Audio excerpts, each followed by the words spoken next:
Hello, hello, hello, and we are live. Welcome, welcome, welcome. I am Lala Angela Wang, your host to Range Woman, the variety show. Today, I have got a special treat for you guys. I'm Gina, all the way from the US. Thank you to her because it's in the evening on a Saturday afternoon and talking about commitment. This is commitment and I absolutely love it. Now, for those of you who hasn't really watched the show before, you're wondering, what is this range woman thing all about? Well, to me, a range woman is a woman that is able to flow. I don't use the word juggle because I feel juggle is still a very masculine word. Somebody who's able to flow between the different states, between the different things that are working on, between the different responsibilities with ease, flow, and also plenty of pleasure. And really, this idea started from a lot of my clients are like, Lala, you're a one-off. You're just lucky that you've got all the things that you've got. And I was like, hold on a second.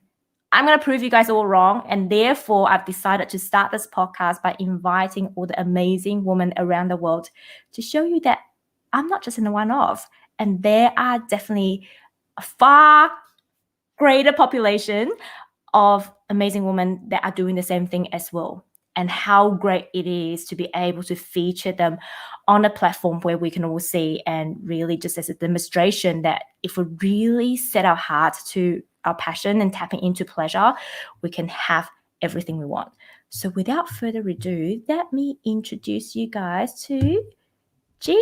Hello. How are you? How are you? I'm great. This is so different. So it's 9 a.m. in Sydney, Australia, and it's 5 p.m. over where you are at the moment. Thank God to internet, right? Mm-hmm. So I'm a bit of a controversial gal. Love it. So I'm going to start this interview by asking you your thought on the glass ceiling. Is there such a thing? And is it really that glass ceiling that's stopping all of us females from reaching our full potential? Oh, that's a really good question. Yes, there is definitely a glass ceiling, especially, I don't know how things are in Australia, but especially in America, our maternity leave and mothers as a specific statement fall behind and have a harder time catching up to their male counterparts. And I think generally our society is getting better, but it has a long way to go to really appreciate and help working mothers really achieve what they're supposed to achieve. So yeah, there's definitely a glass ceiling, and we're constantly sort of busting through it. And today we had, obviously there was an election happening in America. And for the first time in history, it's been the most women that have ever been elected to congressional offices. And it's Democrats, it's Republicans, it's trans women, it's women of color, it's Native American women. So it's really, this has been an interesting year, but in terms of women, it's been a great year for women in politics and women in elected positions to shine and make it easier for all of us. So it's exciting to see that. And as a entrepreneur and a mother myself, I'm constantly trying to break past those barriers. And I constantly tell women that we shouldn't have to work twice as hard as our male counterparts just to prove that we're worth it because we have children. Your life changes when you become a mother. And if we get the job done and we do it right, there's no reason that we should be held to any different standard than the men around us. And similarly speaking, men who are fathers should share the household duties if both of the parents are working. There's no reason that it shouldn't be 50-50, and that the mental and emotional workload should constantly fall to the woman. And that's, I think, partially why we've been held back and why we're paid less and all of that sort of stuff. But I can see in the next decade or so, things are changing, and they're just going to keep changing. That is great. By the way, I have just shared this onto my personal profile and tag Gina in it. So if you're watching, please comment and say hello and ask us any questions. The platform that we are on can actually see all of your comments, and we absolutely love everyone's support. And if you're watching the replay, don't forget to hashtag Range Woman. Now, it's interesting that you said this election has got the most female elected into politics. So have you got the figures? How much more is it compared to, I guess, past elections? Because that's the first time I heard of it. The most that I knew was about how, obviously you've got a female vice president elect, but I didn't know that there's a lot more, I guess, equality around this election. Yeah, it's pretty cool. And I can pull up right now the article about it, so I can actually give you some facts and figures. That's what's great about the internet. It's like it's right in front of me. So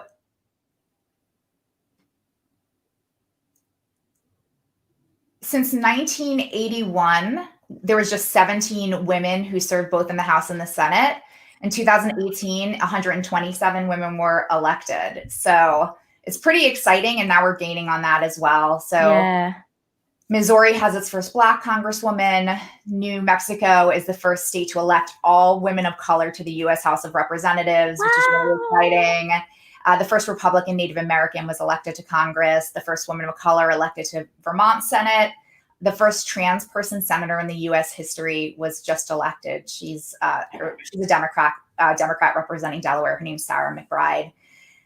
Republican women in Congress actually have reached an all-time high. So there's 32 Republican women elected to Congress. So a lot of times people think that it's a, Democrat versus Republican issue, but it doesn't matter. Women empower both sides. We need them represented. They have different thoughts, and it's a very exciting time. Mm. Oh, yeah. She's the first trans person of color ever elected to legislature, which is that is amazing. Yeah, cool. Yeah, it's so good to finally see diversity in politics, isn't it? 100%.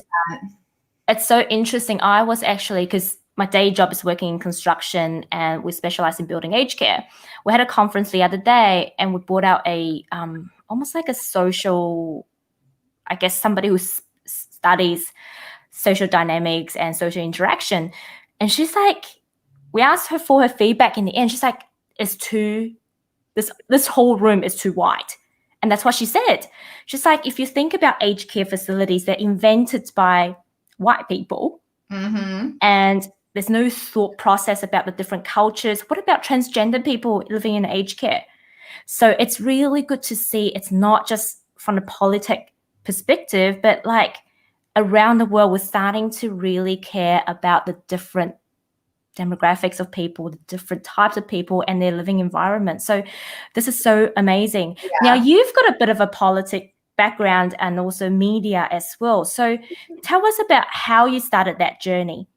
Oh, sure. So I actually went to American University in Washington, D.C. To study political science with a focus on lobbying. I wanted to sort of save the world, That was 18, that's what I wanted to do. So after I graduated college, though, it was December of 2007, which for everybody in the States knows was just the very beginning of the recession. So my options were to find any job or to move home to my mom's basement in New Jersey. And I didn't want to do that. So it led me onto a path to sales. And I was around 24, 25 when I had my first media job, which I worked for the Washington City paper in Washington, D.C., which is D.C.'s alternative news weekly, very near and dear to my heart. I grew up reading the Village Voice in New York, and I love that alternative vibe. I love theater. I eat, sleep, and breathe it. So it was really exciting.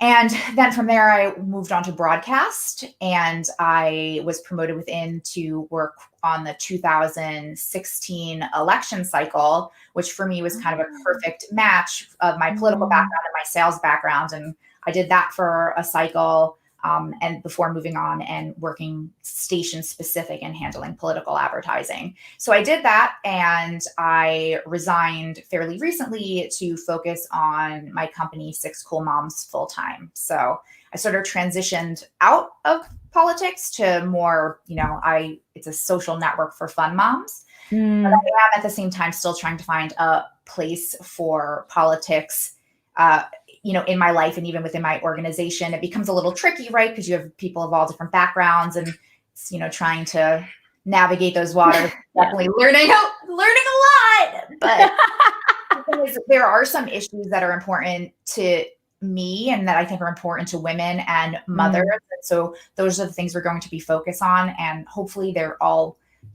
bipartisan issues, things that we can all agree are important and that we can work on together. But I have politics sort of in my blood. I'm very passionate about it. And it's always going to be a driving force for me just to, make the country and the world a better place as much as I can, especially for women and especially, underprivileged and, historically, what's the word I'm thinking of? Disenfranchised women. So tell me about Sixx Cool Moms. It's interesting the way you spelled it too. And I've been pondering and wondering. I really want to ask you.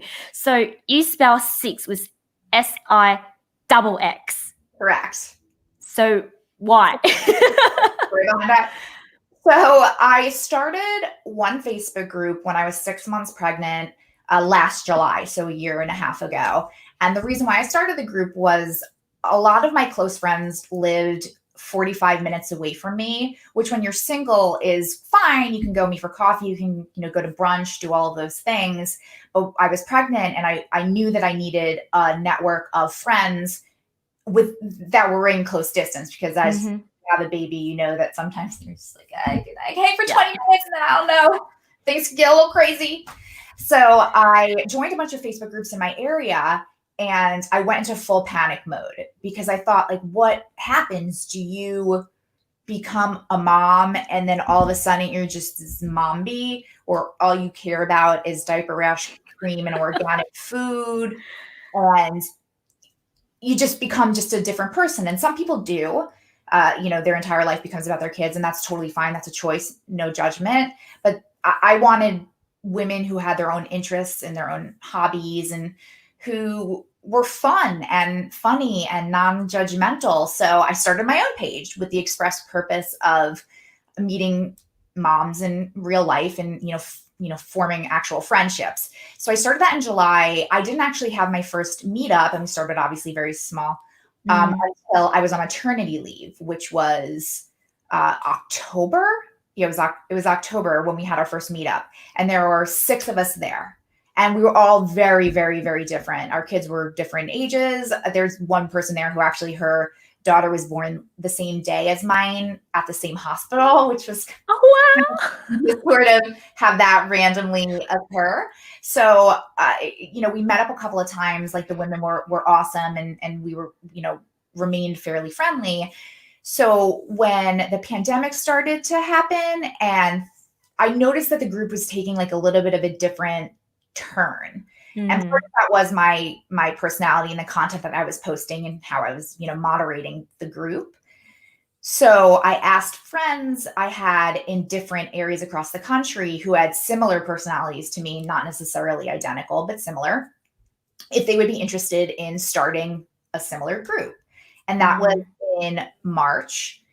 And so we started with one group, and now we have 23 in 8 states and about 35,000 members combined. So each of those groups, with the exception of a few that are more national groups. So we have Sixx Cool Moms Booze Fairies. So for people who want to put some good back in the world, they can go and we, dust other moms. So it's just, you drop off a basket of booze, like snacks to their house, and, face masks, things like that. Yeah. We also have a group called Sixx Cool Moms Planner Babes. So that's for women who are into organizing and planning and who love like their binders and their folders and stuff. That is not my thing. My director of communications and my director of advertising and sponsorship sales, their names are Elena and Allie. They are super organized. They have their planner, they have their Post-its. I'm like, I have an executive assistant. I'm like, can you like keep my count? I can't like do it. I'm a mess. So we have that. And then we also have our Instagram and Facebook presence, and then the chapters around the country. So it's called Sixx Cool Moms because there were 6 of us The extra X is actually just a secret between the 6 of us. So I can't give away those details. But you guys wanting a little bit more. But that's I guess that makes you guys stand out as well. Yeah, a little bit. It's How cool. It's a fun story, yeah. And I was not expecting it to scale up as quickly as it did. But I think, especially during the pandemic, people were stuck at home. They were looking for an outlet, and especially women who were stuck at home with their children. Mm.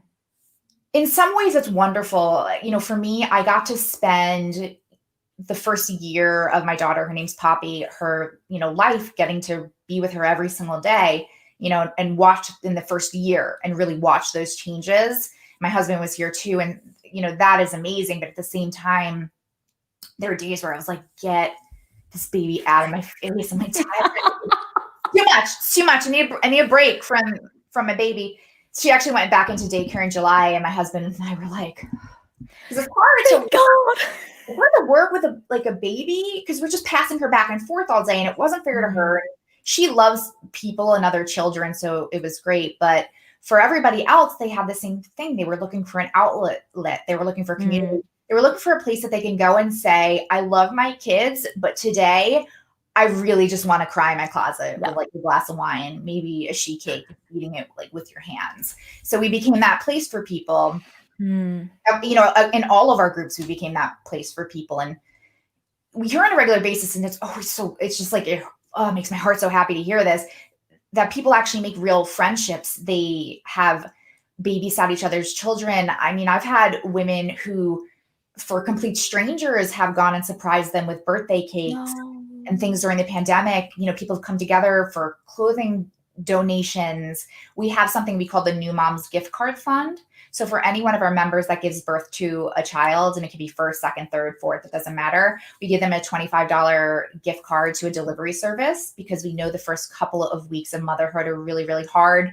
So we just want to treat them to a meal on us. So people donate to that constantly. It's just the community these women feel. It's amazing. It's amazing to see. And the support that they've given each other is great, but it's also fun, because we post risky memes. We talk about sex. We talk about hot guys.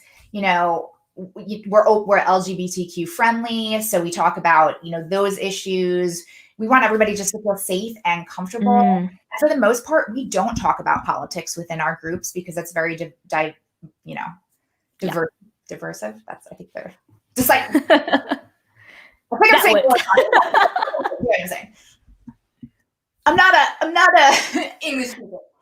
But yeah, so we try not to, have those sort of conversations if we can avoid it. But people for Black Lives Matter came together, and it was a great outlet for them. It was a place of education.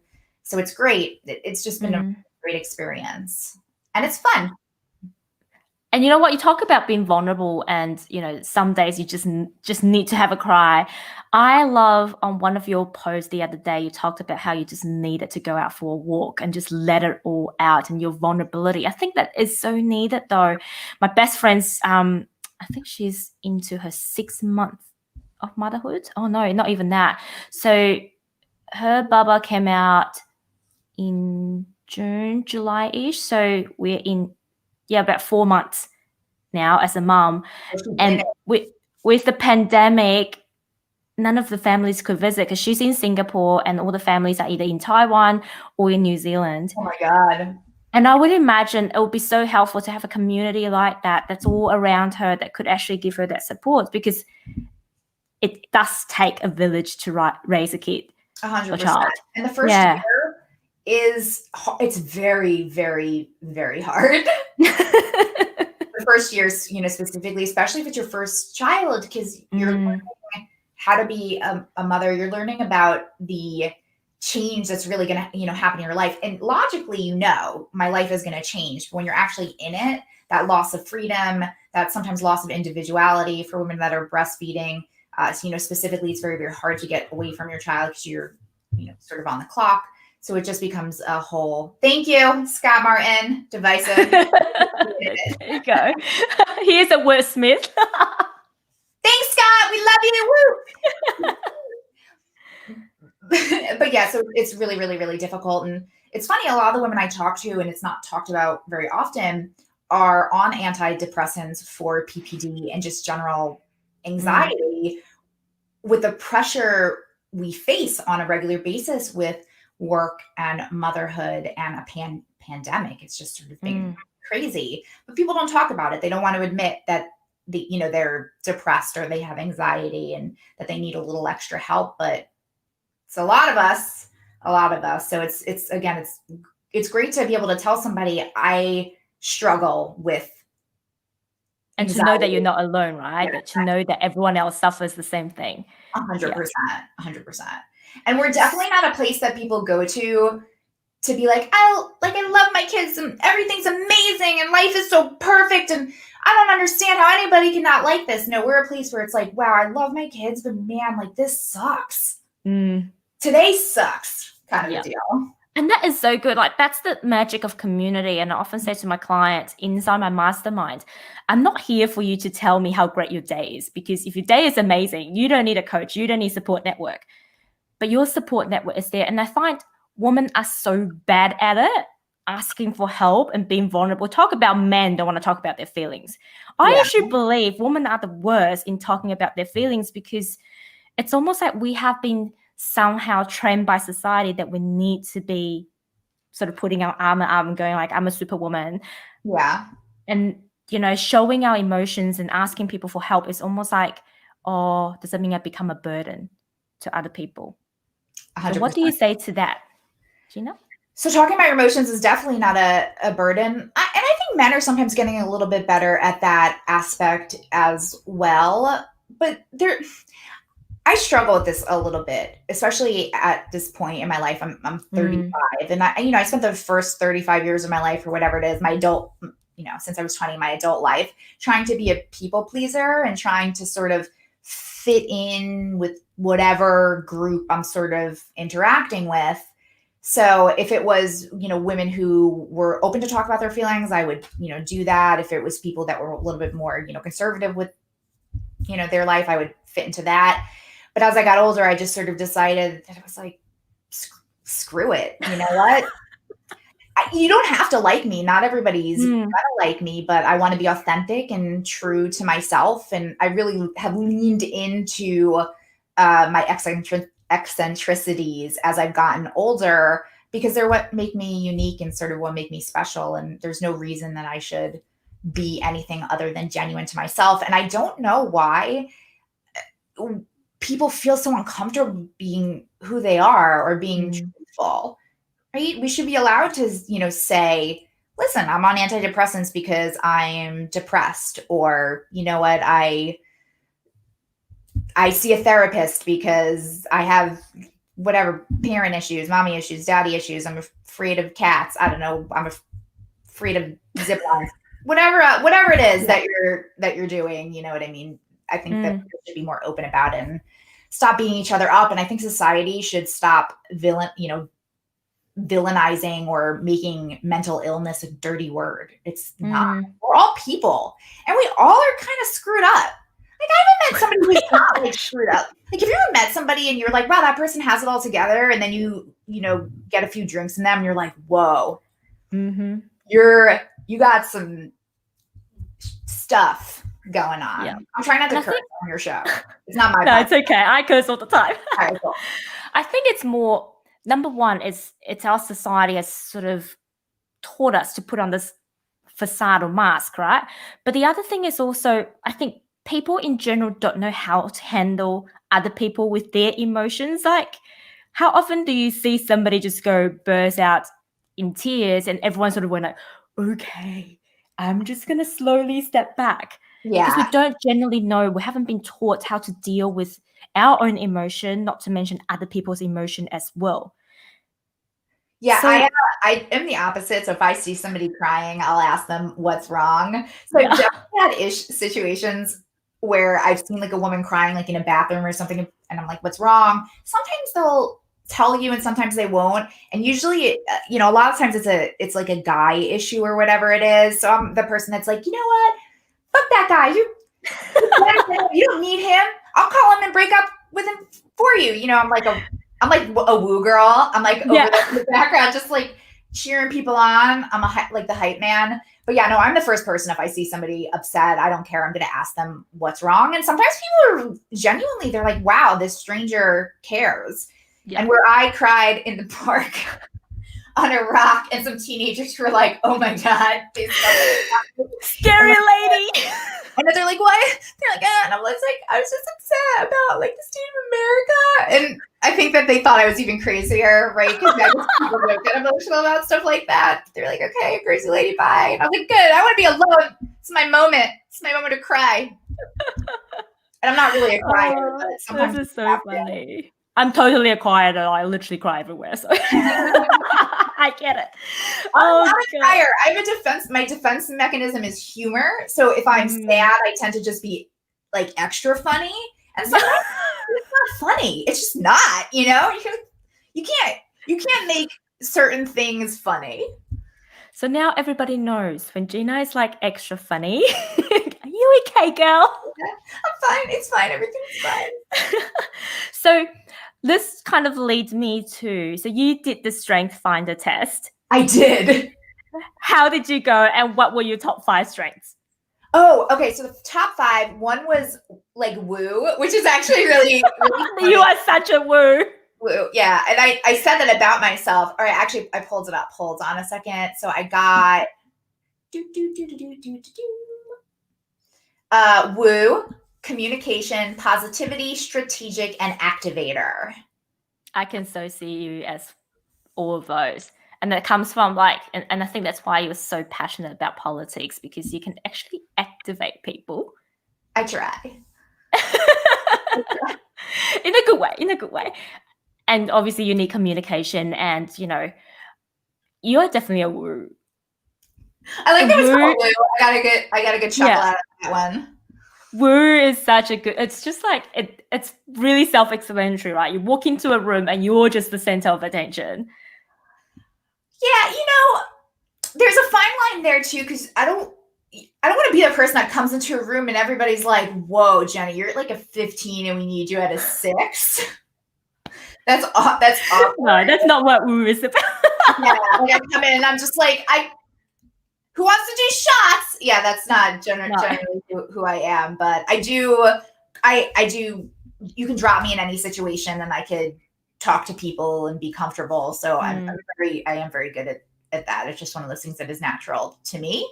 There are other things that are not natural. It's such a good combination of woo and communication. That means you can literally suss out the situation. Like you said, you suss out the room and then you get to sort of present yourself in the most appropriate way that you can communicate with the group. So I want to bring you back to lobbying and politics. Okay. Do you ever see yourself going back? Obviously now this thing kind of happens. You've created a really awesome group.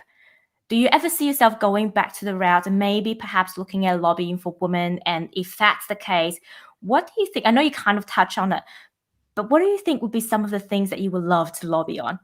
Ooh, you're going to answer that? Well, first things, yes, we've actually discussed that, you know, come January, what are the issues that we as Sixx Cool Moms want to stand behind? Like, what are our values? What are our core values? Who do we want to be? How do we want to be represented?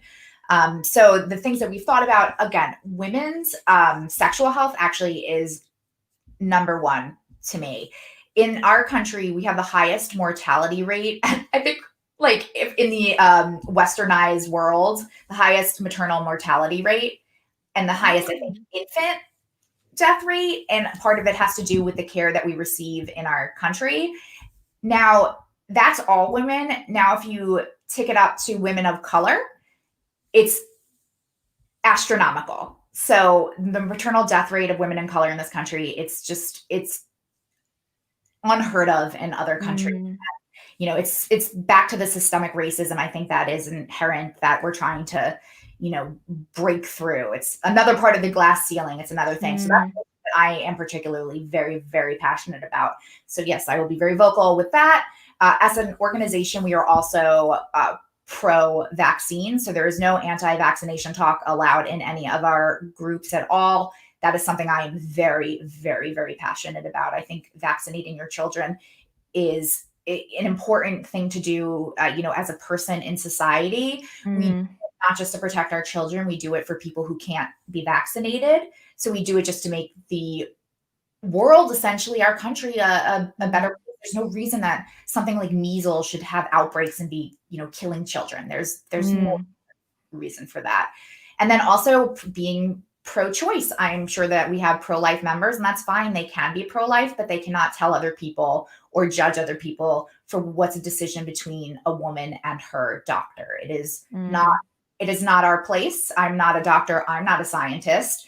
A lot of our politicians, they're not doctors and they're not scientists, and nobody should be able to tell you what you do with your body. It's a decision between a woman and her doctor. Similarly speaking, in our country right now, luckily we have gay marriages federally legal, but the protection of the LGBTQ community and what's going on essentially in the Supreme Court right now, that they what's on the table essentially is if businesses can deny LGBTQ couples just based on like religious freedom or whatever it is. So, and stuff like that makes my blood boil because, it's your business. I guess you can run it however you want, but who are you to decide what's right and what's wrong? Who are you to decide who people can love? It's none of your business.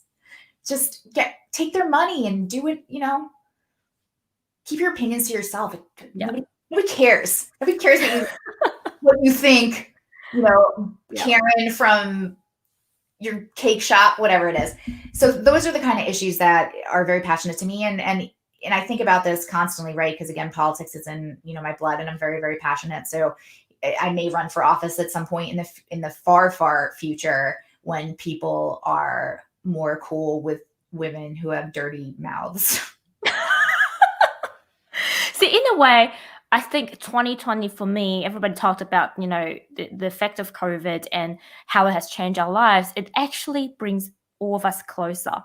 This is the first time in my life I am able to see how the rest of the world deal with a pandemic, deal with race issues, dealing with all the issues that we're not comfortable talking about. 2020 is the first time that we are all able to see all these issues openly. 100%. Maybe because we're all bored shit sitting at home. Maybe it's just because, because of the pandemic, I think the media and also people are more open to express themselves in different ways. And that actually made me realize how lucky we are down on the Southern Hemisphere, because growing up in New Zealand and then moved to Australia, people are very friendly and very open-minded.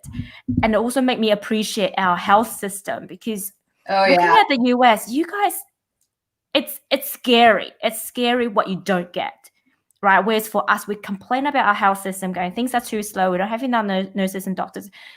At least we get our basic care.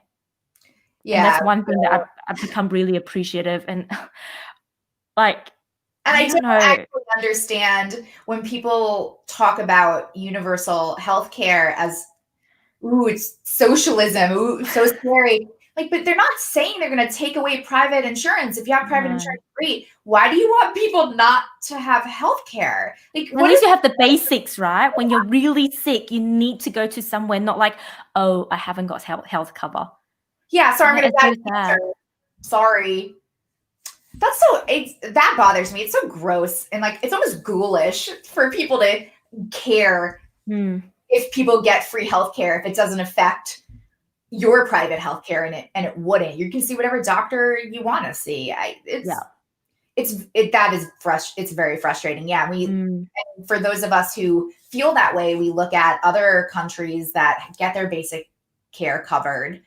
And then I think of how much it cost for me. It was like $10,000 was the cost of my prenatal care and then also the stay at the hospital. And my insurance covered all of it, which was great. But what happens if you don't have insurance? You 10 grand. And the thing is, the 10 grand's an inflated price, and it's inflated because that's what insurance will pay for. So it's a really broken system. We have to fix it. We really, really do. And you guys have private insurance too, I'm sure. Sorry? You guys have private insurance, correct? We have, yeah. In fact, it's like if your income bracket is over a certain level, you need to have the basic cover of private insurance. And I think that's just really, it takes the pressure off the public system. 100%. But at least like everyone gets care. And I think that's really, really important, right? Because my manager's cousin who lives in, I think he lives in Texas or Dallas somewhere, and he had cancer. For the past 5 years, unfortunately, he passed away during COVID, but it was $2 million to keep him alive for 5 years. That is a lot of money. Wow. $2 million. You can buy a fancy property here in Sydney, one of the most expensive city on earth. I know what I could do with $2 million. Right. Come to Australia. I really want to go so bad. So bad. Oh, come over. Let me know when you're over. I know. Have a good time. So how old is puppy now? She is 13 months. And so how are you balancing? How are you finding the balance between obviously taking care of daughter, running this awesome group, and your career as well? Have you gone back to work? No, yes, I did go back to work. I actually have resigned from my position to focus on Cool Moms full time. Oh, yay. Yeah, thank you. It was becoming too much for me to do it all, and I was burning out. And again, I wasn't prepared to scale up as quickly, but we got to a point where it needs my full attention to really succeed. So my husband and I discussed it, and he pretty much said to me, he's like, I support you. You have a year to make your salary work. Find another job, but I think we'll do that. And he's really supportive. But in terms of the work-life balance, so again, Poppy is back in daycare. So my days I work I'm working from home, but I work just like anybody else works. And I take care of her in the morning. So I get her up, I get her ready for daycare, I give her breakfast. And then my husband picks her up and takes care of her in the evenings, and I make dinner. So we have that, shift. And then on the weekends, we all, alternate. So he'll get up with her one morning, I'll get up with her the other morning, and then we sort of split in the afternoon. A lot of times we do things as, a family. But at this stage of my career and my company growth, I am working obviously more than just a 40-hour work week. So my husband's been amazing at picking up the slack when I need it, when I'm doing things like this, or when we have small socially distanced events. So he's awesome, and I rely on him a lot, but I also try not to take advantage either. But I do, what I'll say is I do, and this is like my smart, thing as like a wife, is that I make sure if I like go get Dunkin' Donuts or Starbucks, I don't ask, I just always bring him back snacks and like treats and lattes and stuff. And so he's like, all right, you care, you're good. Last week I got him chicken soup. I was like, your baby. Can you watch Poppy? I still reckon food is definitely still the most direct way to a man's heart, right? 100%. And he's like a sweets person too. So he's like slipping like a little cookie from. He loves that. Don't tell hubby. I know. He loves it. It means like so much to him just to be thought about. So it's easy for me to be thoughtful and, get a cookie. It's like $2 to like have him, be extra helpful. But that's how I manage it. But I will say that when I'm with my daughter, I try to put my phone down and I try to just focus on her, because I do want to give her my full attention. I don't want her to, constantly see her mom on a screen. Similarly, we don't really have a lot of screen time in our house. We actually just for the first time, like tried a cartoon with her. And because I love horror movies. I am goth in my heart. I will always be, but I love horror movies. I just always have. I'm a cinephile in general. So the first show I put on for her was Vampirina, which is little girl vampire, learning lessons and doing stuff. And I was like, if we have to watch cartoons, this is the one I want her to watch. And she's really into it. And great. For sure. Did you kind of went, I don't know if she's going to like it. Maybe I may have to do a bit of emotional control afterwards? Well, my husband and I discussed, because he's a super nerd, really into video games and stuff like that. Again, I'm a cinephile. I love movies. I love theater. I love alternative stuff. that's who I am. And we were always like, I'm pretty sure Poppy is going to be popular and into lacrosse, and we're not going to know what to do with her. And I'm over here saying, if she doesn't have a dramatic goth phase in high school, my heart will be broken. But goth's not even a thing anymore. Maybe. But yeah, she's going to be like a cheerleader and super popular. And we're going to be like, I don't really know how to raise that. Mom, don't dress me up like that.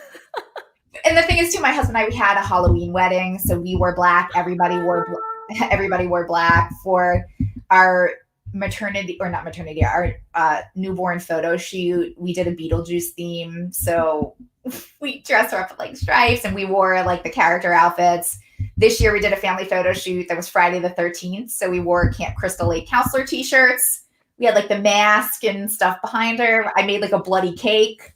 We have the parents that are super into Halloween. Hopefully she takes to that or whatever. Like I said, therapy is normal. I'll start saving for it now for her, just so she's ready. She's ready to go. I feel like my mom made me do all these things. I hate horror movies. I only want to watch Hallmark. Well, this is what I know from the limited time I've known you, Gina. You're going to be an awesome mom when it comes to Halloween. Oh, yeah. Oh, you don't even understand. This year was heartbreaking because of the quarantine, because I throw Halloween parties every year. I go all in. And this year was kind of a bummer. So next year, hopefully, things are better by that point.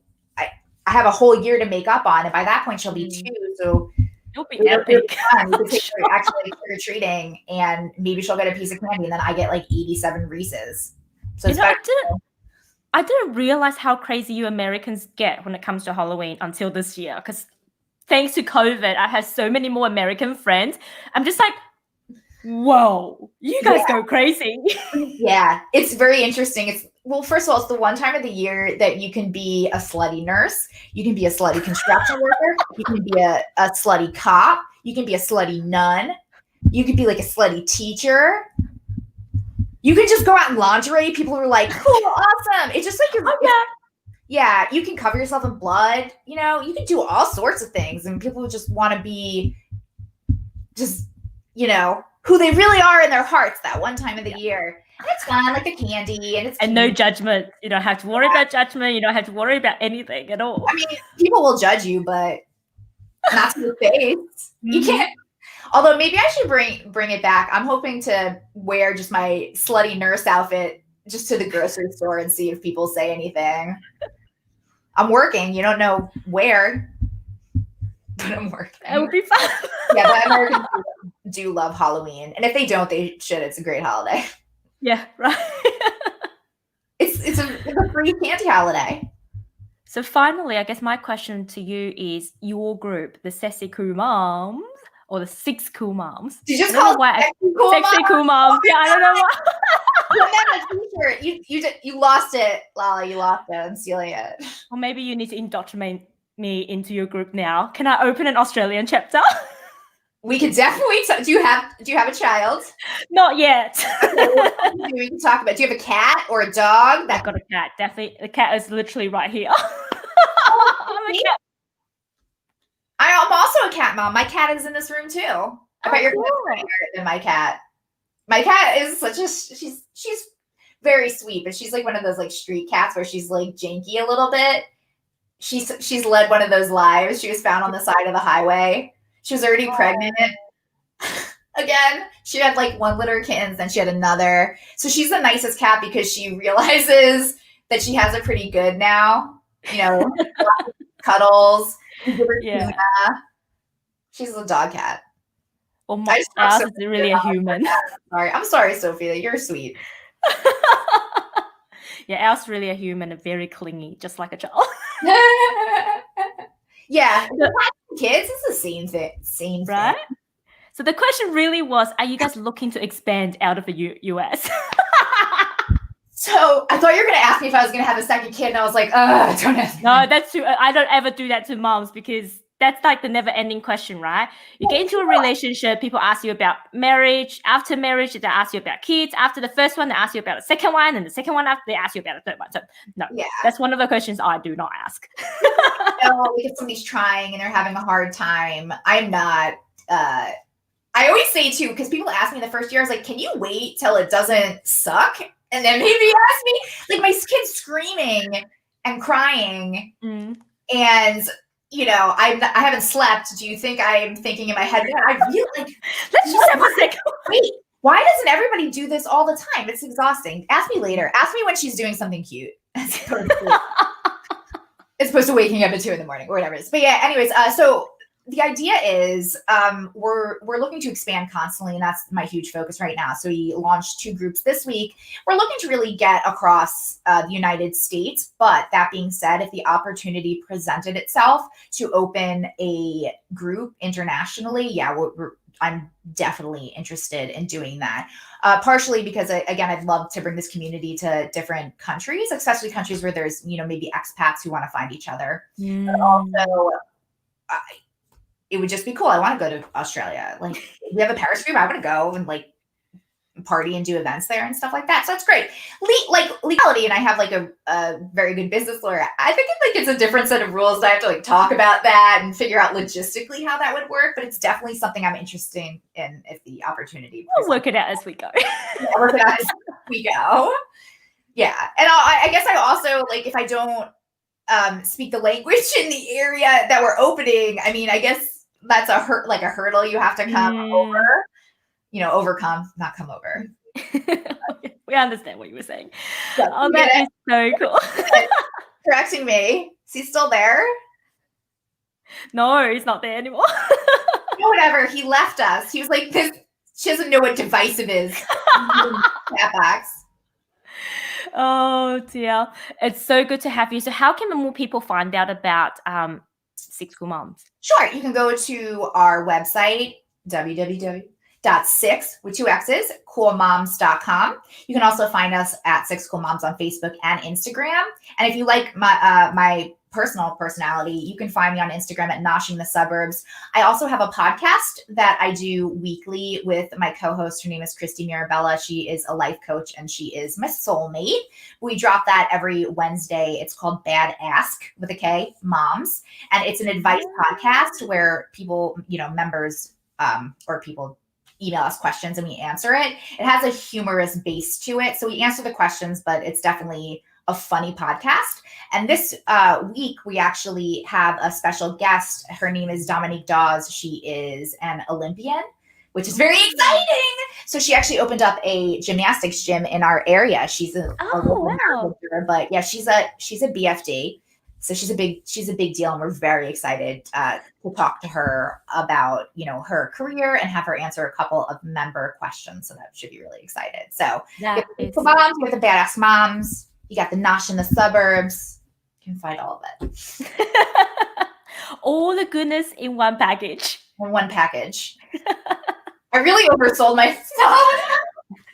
No, that's perfect. And that's what this is about, right? To have communities that support more women, because I really believe there's not enough communities that supports women right here, right now on this planet. Yeah. And I will say, like, one last note, especially, and again, this is one of the things that's very important to me. And I feel this way because now we have, again, the first, minority woman in like one of the highest offices in the country. She's like one step away from the presidency. That if she can succeed, it allows all of us the opportunity to succeed. So I'm constantly telling people, because there is sometimes with women, when we should be leaning in, people lean out, and whether it's jealousy or insecurity or whatever it is, we're not competing with each other. If one of us makes it, it gives all of us the opportunity to make it and be successful. And we really, really need to support each other. And I try to live that version of my life.